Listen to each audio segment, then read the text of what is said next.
Bonjour et bienvenue, c'est Palisa et cette semaine nous accueillons pour redémarrer cette saison de Palisa, nous accueillons Christian Leca. Bonjour. Bonjour Maria. Le président de la CA Ajaccio, également maire de Vire. Donc on va parler de votre parcours en votre compagnie, on va apprendre à mieux vous connaître. Alors Christian, le petit Christian, il est né quel jour, quel mois, quelle année, à quel endroit? Le petit Christian, il est né le 22 juin 1951 à Tunis. Parce que comme beaucoup de familles corses, à l'époque, mes grands-parents se sont exilés en Tunisie. Mes grands-parents paternels et maternels se sont exilés en Tunisie. Mon père et ma mère sont nés en Tunisie. Et moi, je suis né à Tunisie à 6 ans avant l'indépendance, puisque la Tunisie est devenue indépendante en 1957. Et j'ai vécu jusqu'à l'âge de 6 ans, 6 ans et demi même à Tunis.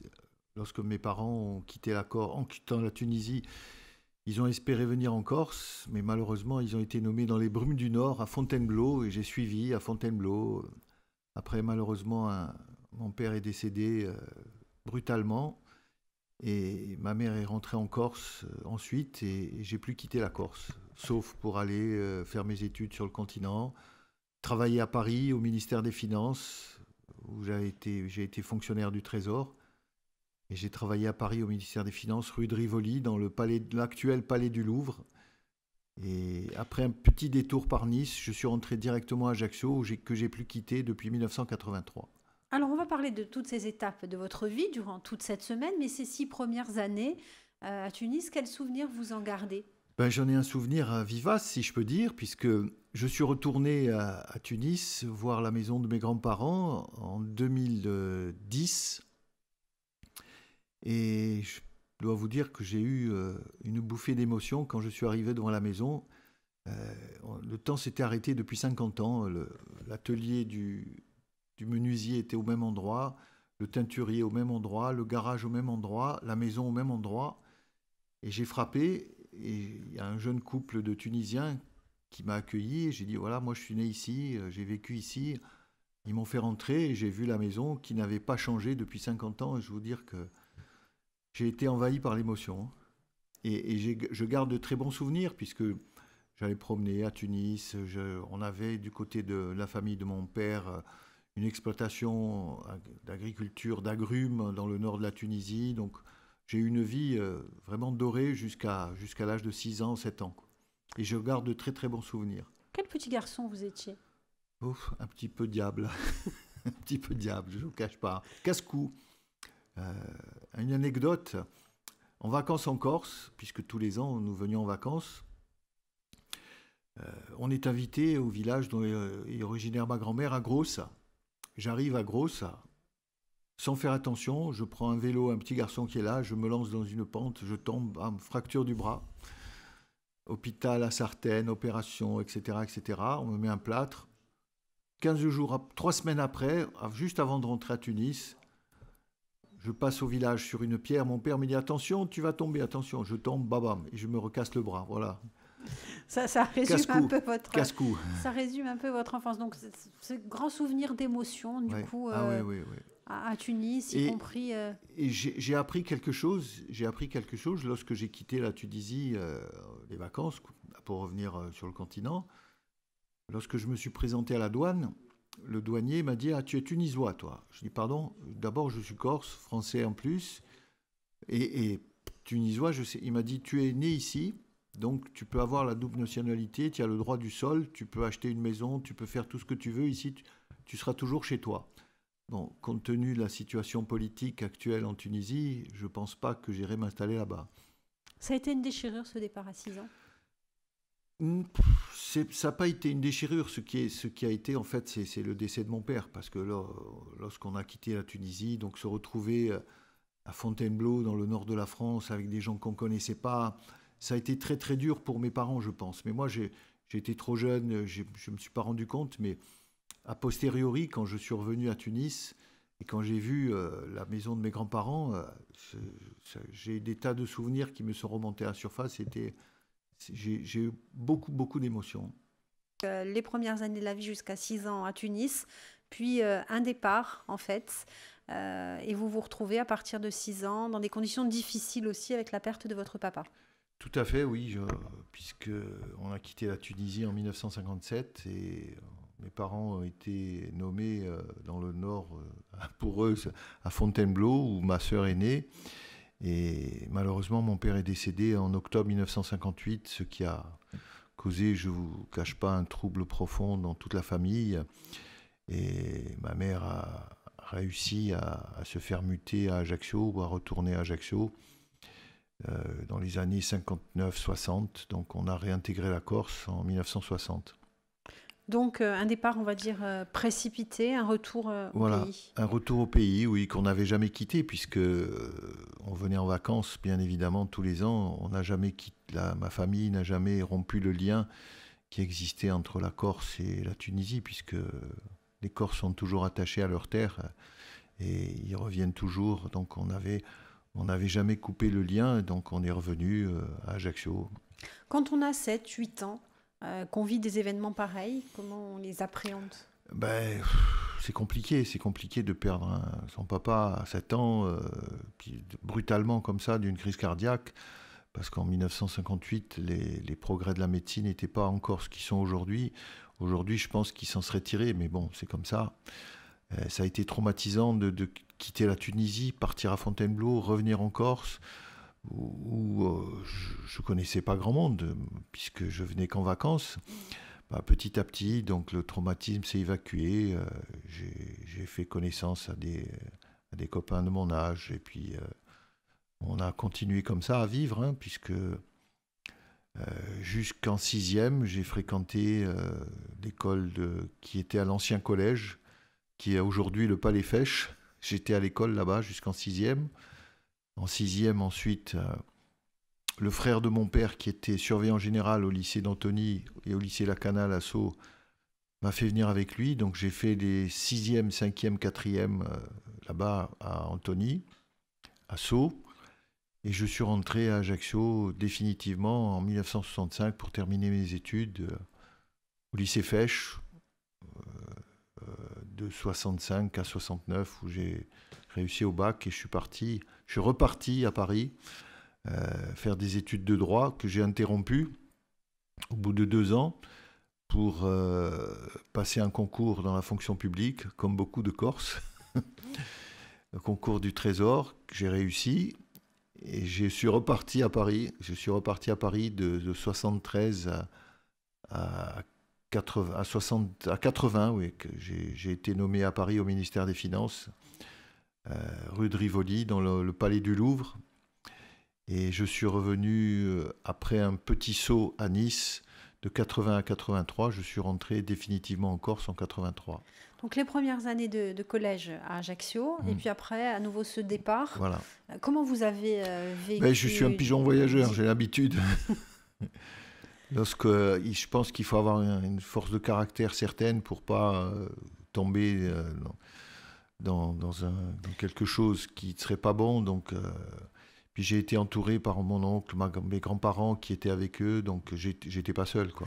Un petit enfant casse-cou, c'est ce que vous nous avez dit. Oui, oui. Un adolescent, comment? J'ai toujours été passionné par le sport automobile.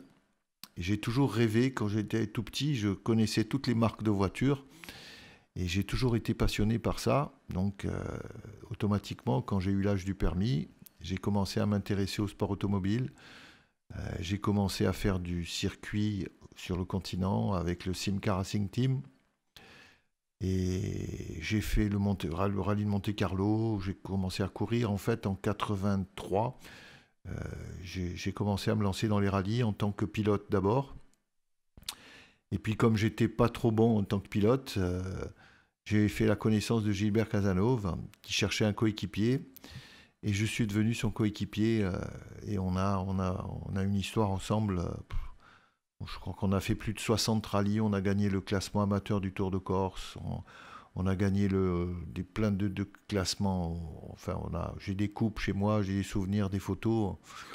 Et en fait, j'ai réalisé mon rêve d'enfant. Hein. J'ai dit, quand je serai grand, je serai pilote de course. Ben, quand j'ai été grand, j'étais pilote de course. Cette passion du sport auto, en fait, elle ne vous a jamais quitté. Non. Et de beaux souvenirs, vous parliez hier des coupes, mais voilà, qui sont le Ben, symbole de tous ces souvenirs. j'ai quand même, avec Gilbert et avec Laurent Paul, j'ai couru avec 3 pilotes qui sont aujourd'hui devenus mes amis. Donc Gilbert Casanova, Laurent Paul et Guy Fior. Donc j'ai vécu tout un tas d'émotions. J'ai visité toute la France. J'ai été courir dans l'Est, dans le Nord, dans le Midi, dans l'Ouest. J'ai fait tous les plus beaux rallyes du championnat de France. J'ai fait 2 fois le Monte-Carlo. J'ai terminé le rallye de Monte-Carlo. On était 260 partants. J'avais le numéro 245 et j'ai fini 71e classé, donc sur une petite voiture. C'était vraiment les rallyes à l'époque, c'était une aventure, quoi. C'était vraiment fantastique. Après, ça a pris fin lorsque j'ai rencontré ma future épouse. Donc c'est vrai, c'est sûr que la vie de pilote de rallye ou de coéquipier est On n'est pas totalement. souvent à la maison et en Et plus, on voilà, peut considérer c'est pour quand ceux- même dangereux. c'est quand C'est même quand même dangereux. dangereux, même si. Quand on n'est pas passionné, on ne Voilà. voit que le danger. C'est quand même dangereux, hein. Il faut dire ce qui est. Bon, quand on voit malheureusement ce qui s'est passé au Grand Prix de Belgique de F2 où le jeune pilote Antoine Hubert s'est tué dans des circonstances dramatiques. Le sport automobile, c'est un sport dangereux, même s'il n'y a personne en face. On n'est pas à l'abri d'une sortie de route dans un arbre ou dans un pylône ou n'importe quoi, c'est dangereux. Donc. Mais la passion, c'est la passion, ça ne se commande pas, hein. Donc comme j'ai arrêté de courir, j'ai failli embrasser une carrière professionnelle, mais malheureusement, pour moi, disons, pour peut-être, j'ai trouvé une stabilité avec ma future épouse et mon fils qui est né 2 ans après. Mais j'ai pas abandonné ma passion puisque j'ai passé tous les examens de commissaire, chef de poste, commissaire sportif, directeur de course. J'ai participé de près à l'organisation du Tour de Corse depuis les années 90 jusqu'à cette année, hein, puisque. Et donc, quand le Tour de Corse est parti en Alsace, avec des amis et avec les membres de l'ASAC, on a décidé de relever le défi, pardon, et on a contacté Eurosport, qui était l'organisateur de l'IRC et de l'ERC, qui équivalait au championnat d'Europe des rallyes, et on a organisé pendant 4 ans le Tour de Corse. Ça a été difficile parce que les moyens n'étaient pas au rendez-vous et on a galéré un peu et lorsque la Fédération française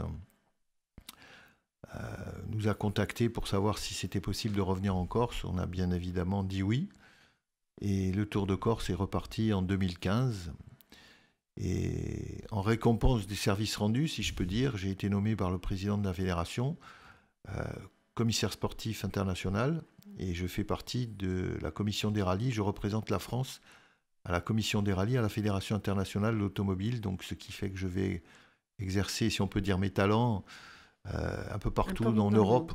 J'ai été en Angleterre, j'étais en Espagne, j'étais au Monte-Carlo, j'étais aux Canaries, j'étais au Portugal.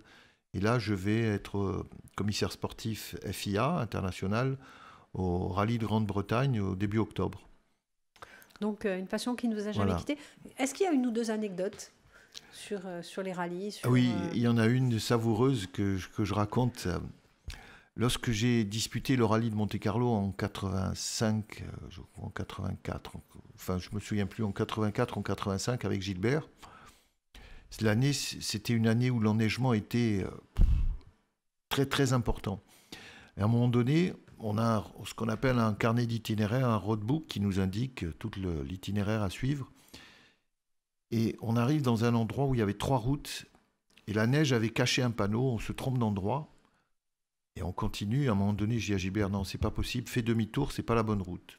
Donc, comme on a un timing très précis pour arriver d'un point à un autre, on attaque, on roule comme des fous et on arrive au contrôle horaire d'un village qui s'appelait Savines-le-Lac, avec 8 minutes de retard sur l'horaire. Bon, 8 minutes, quand on démarre un rallye avec 8 minutes de retard, on était catastrophés. Donc je vais pointer, je dis le numéro de la voiture à telle heure, et le commissaire dit non, il marque sur son cahier l'heure avec les 8 minutes. Je reprends mon carnet de bord, et je regarde, il n'a pas mis l'heure de pointage. je mets mon heure idéale de pointage et je vais le voir, je dis monsieur, vous êtes trompé, signez. Comme il y avait un peu de panique, il y avait plusieurs itinéraires de concentration qui se... L'engagement politique, il vient quand? L'engagement politique, il vient depuis longtemps, puisque j'ai un cousin qui a fait ses preuves, si on peut dire, en politique. Et en 1983, quand je rentre en Corse, on décide, avec plusieurs amis, de reprendre la mairie de Vero. Donc on essaye en 83, on se prend une gamelle, bon, et on insiste en 89 avec Jean-Michel Orsogne, qui est propulsé tête de liste et une liste de jeunes du village. Et on arrive à déloger le maire sortant, qui était maire depuis 26 ans. Et on arrive aux manettes de la mairie en 89. Donc, et depuis, j'en suis plus jamais reparti. J'ai été conseiller municipal en 89. En 95, j'ai été adjoint, puisque Jean-Michel Orsogne, pour des raisons professionnelles, avait décidé de plus poursuivre. Donc le professeur Jacques Orsogne est maire, moi je suis adjoint, il a des problèmes de santé, il démissionne. Marinette Orsogne, la maîtresse d'école, devient maire, elle a des problèmes de santé, elle démissionne, et je deviens maire en début 99. Donc j'assume la fin du mandat jusqu'en 2001. En 2001, je suis réélu sans opposition. En 2008, je suis réélu sans opposition. Et en 2014, je suis réélu sans opposition. Et là, on arrive aux échéances de 2020. Et je pense que j'ai fait mon temps. Hein. J'ai fait 30 ans de politique. J'ai connu des grandes satisfactions, une grande déception aussi vis-à-vis des gens avec qui j'ai travaillé. Mais enfin, ça, c'est mon problème personnel. Et donc, je pense que je ne me représenterai pas. Voilà, je resterai sans doute, sans aucun doute, à l'intérieur du conseil municipal, mais j'abandonnerai mes fonctions de maire. Parce que la politique, au niveau d'une petite commune, c'est un sacerdoce et ça réclame beaucoup d'énergie, beaucoup de patience, beaucoup de temps.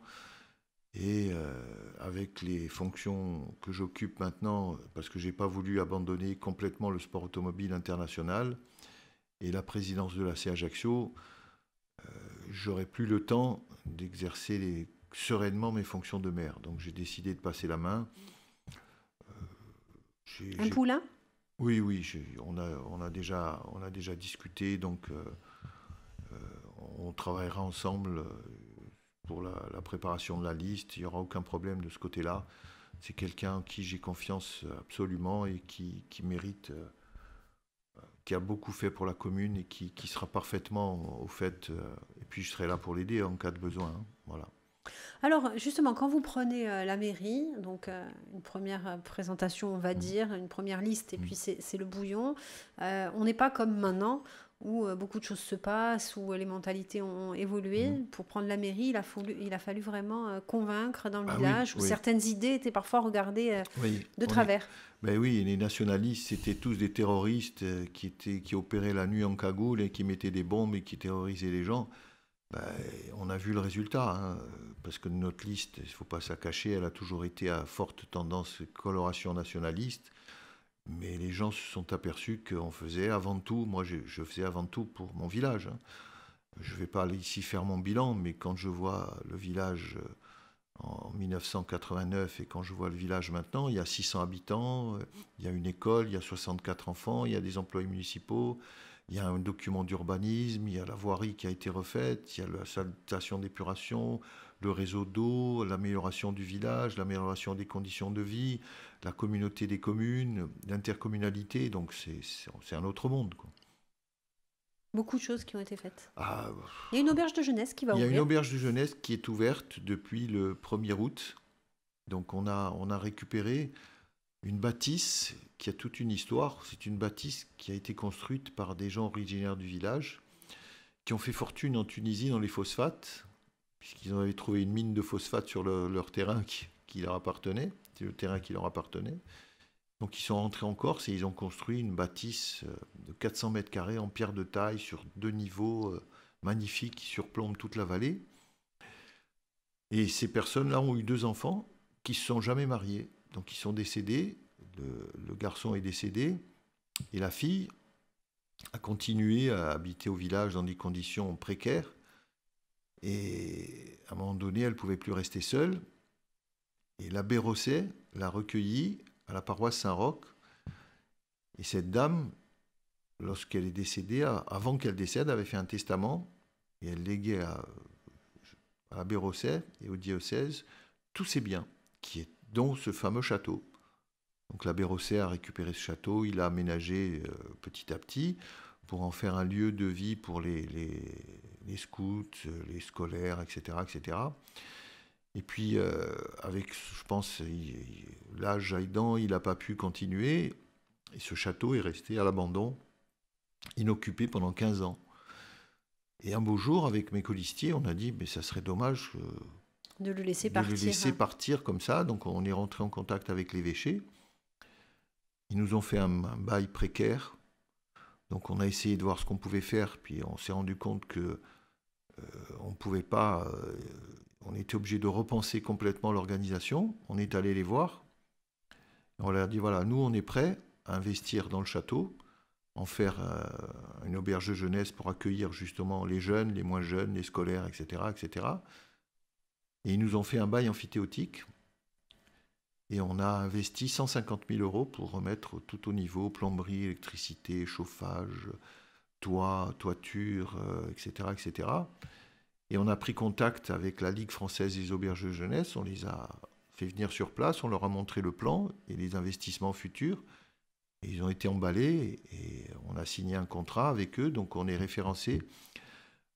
Il y a 21 auberges de jeunesse en France et on fait partie de ces 21 auberges de jeunesse en France qui sont référencées à la Ligue française des auberges de jeunesse. Il peut se passer de très belles choses. Ah oui, oui. Puis on va sans doute rester, on va rester ouvert tout l'hiver et on va contacter l'inspection d'académie pour que les enfants des écoles d'Ajaccio viennent faire des séjours d'immersion parce qu'on a des activités randonnées, promenades, études de la flore, de la faune, etc. etc. Et donc c'est parfaitement adapté pour recevoir une trentaine d'enfants. On a parlé de votre parcours, de touche à tout un peu et de aventurier, on peut dire ça si comme ça. Si on peut dire. Vous êtes aujourd'hui devenu un papa. Oui. Voilà. Un Missia aussi. Un Missia d'une petite Anadère. Oui. Alors justement, qu'est-ce que vous avez envie de lui transmettre? Quel papa, quel Missia, quel papy êtes-vous? Ah, papy gâteau, un Missia gâteau. Obligatoirement. Oui, puisque moi j'ai un fils qui partage ma passion du sport, puisqu'il est, vous le connaissez très bien, il est journaliste à France 3 Corse, journaliste sportif. C'est un footeux aussi, il a la passion du foot. Parce que moi, ma passion aussi, c'est le foot. Ma deuxième passion, c'est le foot. J'ai été supporter de l'ACA lorsque l'ACA a rejoint le giron professionnel en 1965. Et j'ai toujours été un supporter de l'ACA, même dans les pires moments. Et donc, 50 ans après, vous voyez, la boucle est bouclée. De supporter, je deviens président du club de foot de ma jeunesse. Pour en revenir à Anadé, j'espère qu'elle aura une vie aussi riche et remplie que la mienne. Hein. Moi, j'ai un parcours un peu atypique, mais tout ce que j'ai fait, je ne le regrette pas. J'ai réussi, je le répète, à assouvir un rêve d'enfant. Quand on est petit garçon ou petite fille, on dit je serai princesse, je serai danseuse, je serai pompier, CRS ou quoi. Moi, je serai pilote de course. Vous pensez qu'il y a vraiment des enfants qui rêvent d'être CRS? Ouais. Ah oui. Ah. Oui. Mais bon, c'est le prestige de l'uniforme. C'est le prestige de l'uniforme. Moi, j'en ai entendu un jour qui disait, moi, quand je suis grand, je veux être GIGN. Bon, après... Chacun ses rêves. Moi, j'ai rêvé d'être en combinaison de course avec un casque sur la tête et me balader dans toutes les régions de France, d'Europe et du monde. Voilà, donc peut-être, je ne lui souhaite pas d'être coéquipière, mais bon, je lui souhaite d'avoir une vie aussi heureuse et remplie que celle que j'ai eue. Voilà. Vous l'encourageriez si elle voulait être coéquipière ou pilote? Je ne pourrais pas dire le contraire, c'est pas possible. Je ne sais pas si mon épouse ou son père et sa mère seraient aussi affirmatif que moi, mais bon, moi, évidemment, je ne pourrais pas lui dire. Est-ce que vous êtes inquiet pour l'époque dans laquelle elle va vivre par rapport à la vôtre? Oui, parce que je pense que nous, on a connu les plus belles années. Là, on est dans un cycle qui me paraît peu reluisant. Un exemple concret, quand on voit ce qui se passe sur les terrains, avec ces histoires de mots échangés entre les supporters, injures racistes, homophobes, c'est un problème profond, c'est un problème de société, c'est pas un problème de foot. C'est un problème la société, les valeurs n'existent plus, il n'y a plus d'intérêt. Le seul intérêt qui compte, c'est l'argent, c'est la vie facile, les compromissions, les valeurs n'existent plus. Hein. Bon, je fais peut-être preuve d'ancien combattant, mais moi je suis un peu déçu, beaucoup déçu de la situation actuelle, à la fois en Corse et en France, c'est catastrophique. C'est difficile de rester soi-même, justement, on parlait du sport professionnel, où on se dévoie quelquefois, c'est difficile de garder ses valeurs. Extrêmement difficile quand on voit ce qui se passe. Hein. Le foot, c'est une énorme machine à gagner de l'argent. Quand on voit l'importance des droits télé, plus d'1 milliard d'euros l'année prochaine, en 2020, les salaires des joueurs, c'est quand même un monde vraiment extrêmement particulier. Par rapport à ce qui se passe dans les stades, vous parliez donc des banderoles qualifiées d'homophobes, on fait arrêter un match. Est-ce que vous pensez que c'est nécessaire? Est-ce que vous pensez qu'il faudrait traiter le problème différemment? Est-ce que c'est vraiment des insultes homophobes ou c'est tout simplement des insultes tout court? C'est des insultes tout court, ça a toujours été, à mort l'arbitre, etc., etc. Donc là, il y a peut-être un petit peu d'exagération d'un côté en mettant des... Par contre, quand on voit que l'arbitre arrête le match à Nice avec une banderole, nous aussi on aime la pédale, c'est plutôt humoristique, et lui il le prend au 2e degré, donc, alors qu'auparavant on entend sur les caméras sonores, des injures autrement plus graves et plus ciblées. Moi je pense qu'il ne faut pas se tromper là, il ne faut pas se tromper d'adresse. Hein. Les supporters, c'est des gens de microcosme, hein, le supporter... il fait ce qu'il veut, il fait ce qu'il peut. Et ici, il n'y a qu'à voir en Italie ce qui se passe. Hein, des cris racistes, des bananes jetées, ça ne date pas d'aujourd'hui. Hein. Lorsqu'à Bastia, les supporters avaient jeté des bananes au gardien de but de l'OM qui s'appelait Joseph-Antoine Bell. À l'époque, on n'en a pas fait un plat d'insultes homophobes, on n'a pas suspendu la tribune. Moi, je pense qu'il faut raison garder. Hein. Il faut arrêter de se focaliser... sur des impressions et lorsque la ministre des Sports parle du 5 mai en disant j'ai pas d'opinion à ce sujet, et quand elle fait des interventions sur les cris racistes, homophobes, ça laisse un doute. Hein. Ça laisse un doute. Hein. Il faut sortir du politiquement correct. Voilà, il faut sortir du politiquement correct. Et puis bon, c'est un problème de société, c'est pas un problème de sport. Hein. Justement, les valeurs n'existent plus. Hein, et c'est tout. Moi, j'ai connu les cités, moi, quand j'étais à Paris. Aulnay-sous-Bois, la Garenne-Colombe, la Cité Verte à Sucy-en-Brie, Saint-Denis, etc., etc. Moi, on rentrait dans les cités. J'avais des copines qui habitaient là-bas et on rentrait. Maintenant, on ne rentre plus. Pourquoi? Parce que c'est un problème de société. C'est un problème. La société n'a pas su faire face à ces problèmes et on en arrive à ce qu'on en est aujourd'hui. Hein. Merci beaucoup, Christian Leca. Merci d'avoir passé cette semaine dans notre compagnie. Merci à vous, c'était très agréable. À bientôt. À bientôt. Et Forza Acea. À bientôt pour de nouvelles aventures. C'est ma devise. À bientôt. Au revoir.